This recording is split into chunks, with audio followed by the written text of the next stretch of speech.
రైట్గా ఇప్పుడు news lens చూద్దాం.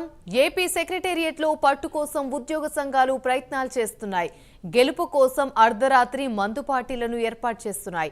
ఇటీవలే ప్రభుత్వం మారడంతో ఎన్నికలు ప్రతిష్టాత్మకంగా మారాయి. వచ్చే నెల 4న ఎంప్లాయీస్ యూనియన్ ఎన్నికలు జరగనున్నాయి.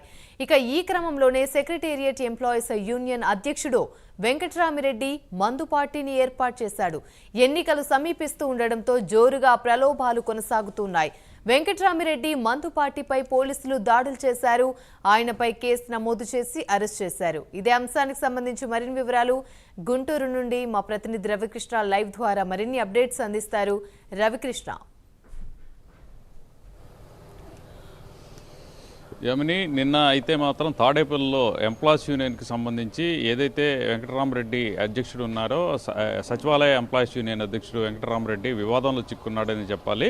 దీనికి సంబంధించి ప్రధానంగా కూడా డిసెంబర్ 4వ తేదీన సచివాలయ క్యాంటీన్కి సంబంధించి కమిటీ ఎన్నికలు జరుగుతూ ఉన్నాయి. ఈ కమిటీలో మొత్తం 10 మంది డైరెక్టర్లు ఎన్నుకుంటారు. ఈ 10 మంది డైరెక్టర్లు కలిసి ఒక సెక్రటరీని ఎన్నుకునేటువంటి ప్రక్రియ అనేది కొనసాగుతూ ఉంటుంది. యాక్చువల్గా ఈ వెంకటరామరెడ్డి సచివాలయానికి సంబంధించి ఉద్యోగ సంఘ నాయకుడిగా ఉన్నప్పటికీ కూడా ఎప్పుడైతే ఎన్డీఏ కూటమి అధికారంలోకి వచ్చిన తర్వాత అతన్ని అయితే సస్పెండ్ చేయడం జరిగింది. ప్రధానంగా కూడా ఆయన ఉద్యోగ సంఘాల నాయకుడికి కంటే కూడా వైసీపీ కార్యకర్తగానే పనిచేశాడని పెద్ద ఎత్తున ఆరోపణలు అయితే ఈ టీడీపీకి సంబంధించిన నాయకులు, ఎన్డీఏ కూటమికి సంబంధించిన నాయకులు ఆరోపిస్తున్నటువంటి క్రమం. ఈ క్రమంలోనే ఆయన సస్పెండ్ అయిన తర్వాత సచివాలయంలోకి ఆయన ఎంటర్ అయ్యేటువంటి పరిస్థితి ఉండదు. అయినప్పటికీ కూడా తన పట్టు నిలుపుకునేందుకు మొత్తం 11 మంది తన ప్యానల్ తరఫున డైరెక్టర్లుగా అక్కడ వాళ్ళని అయితే మాత్రం నిలబెట్టడం జరిగింది. దీనికి సంబంధించి తన పట్టు నిలబెట్టుకునేందుకు సచివాలయానికి సంబంధించిన ఉద్యోగులు ఎవరైతే ఉన్నారో ఆ ఉద్యోగులందరినీ కూడా నిన్న ఆయన ఇక్కడ తాడేపల్లిలో ఒక పార్టీ ఏర్పాటు చేసి దానికి పిలవటం జరిగింది. ఆ పార్టీలో మద్యం యథేచ్ఛగా కూడా ఉన్నటువంటి నేపథ్యంలో అక్కడ యాక్చువల్గా ఒక మద్యం పార్టీ చేసుకోవాలనుకుంటే తప్పనిసరిగా కూడా ఎక్సైజ్ డిపార్ట్మెంట్ నుంచి పర్మిషన్ తీసుకోవాలి. పర్మిషన్ తీసుకున్న తర్వాత మాత్రమే ఈ ఏదైతే లిక్కర్ పార్టీని చేసుకునే అవకాశం అయితే ఉంటుంది.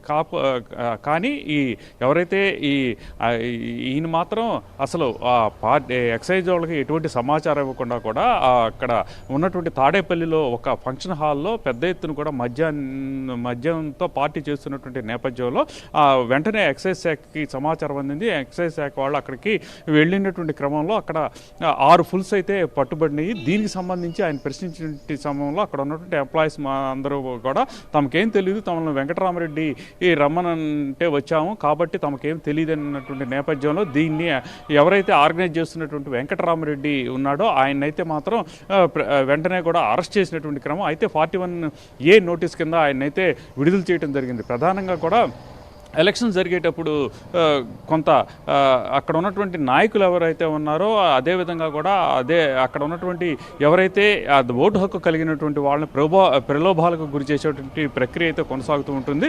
ఇది అన్ని ఎన్నికల్లో కూడా జరుగుతూ ఉంటుంది. ప్రధానంగా ఈ లోక్సభ కానీ శాసనసభకు సంబంధించినటువంటి ఎన్నికల్లో కూడా ఓటర్ని అయితే మాత్రం ప్రలోభాలకు గురి చేస్తూ ఉంటారు. అదేవిధంగా కూడా ఇక్కడ ఏదైతే సచివాలయానికి సంబంధించి క్యాంటీన్కి సంబంధించినటువంటి కమిటీ ఎన్నికల్లో కూడా అక్కడ ఎవరెవరైతే ఎన్నికలలో ఓటు ఉన్న ఎంప్లాయీస్ ఎవరైతే ఉన్నారో వాళ్ళందరినీ కూడా అక్కడికి పిలిచి వాళ్ళకి మద్యంతో పార్టీ ఇచ్చినటువంటి సందర్భంలో అక్కడికి ఎక్సైజ్ శాఖ వెళ్ళటం, ఎక్సైజ్ శాఖ వెళ్ళి అక్కడ దాడి చేసి అక్కడ ఎవరైతే ఆర్గనైజ్ చేస్తున్నటువంటి వ్యక్తి ఉన్నారో ఆయన్ని మాత్రం అక్కడ అరెస్ట్ చేసి 41A నోటీస్ ఇవ్వటం అనేది జరిగింది. ఈ ప్రక్రియ అంటే వైసీపీ పార్టీకి సంబంధించి వైసీపీ పార్టీ అధికారంలో ఉన్నప్పుడు అన్నీ తానే వ్యవహరించినటువంటి వెంకటరామరెడ్డి ఆ తర్వాత టీడీపీ గవర్నమెంట్ వచ్చిన తర్వాత ఆయన కొంత సైలెంట్ అయిపోయాడు.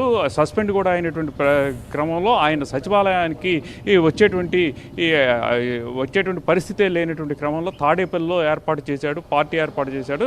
తనకు సంబంధించినటువంటి ఎవరైతే ఎంప్లాయీస్ అంటే సచివాలయానికి సంబంధించినటువంటి ఎంప్లాయీస్ ఎవరైతే ఉన్నారో వాళ్ళని తనకి అనుకూలంగా ఉన్న వాళ్ళందరినీ పిలిచి వాళ్ళకైతే మాత్రం కాక్టైల్ పార్టీ ఇచ్చినటువంటి పరిస్థితి. అయితే మాత్రం ఇది పోలీసులకి ఎక్సైజ్ శాఖకి తెలియటంతో ఒక్కసారిగా కూడా అక్కడికి వెళ్ళటం, ఆ వెంకటరామరెడ్డిని అదుపులో తీసుకోవడం, తర్వాత అరెస్ట్ చేసి 41A నోటీస్ కింద అతన్ని విడుదల చేయడం జరిగింది. ఏది ఏమైనప్పటికీ కూడా ఒక ఎలక్షన్స్ జరుగుతున్న నేపథ్యంలో, డిసెంబర్ 4న ఎలక్షన్స్ జరుగుతున్న నేపథ్యంలో ఈ విధంగా కూడా ఎవరెవరైతే అక్కడ ఓటర్గా ఉన్నటువంటి ఎంప్లాయీస్ ఎవరైతే ఉన్నారో వాళ్ళందరినీ ప్రలోభ పెట్టే విధంగా కూడా ఈ విధంగా పార్టీ జరుగుతుందని పెద్ద ఎత్తున కూడా ప్రచారం జరుగుతున్న పరిస్థితి అయితే కనపడుతూ ఉంది. Right, thank you.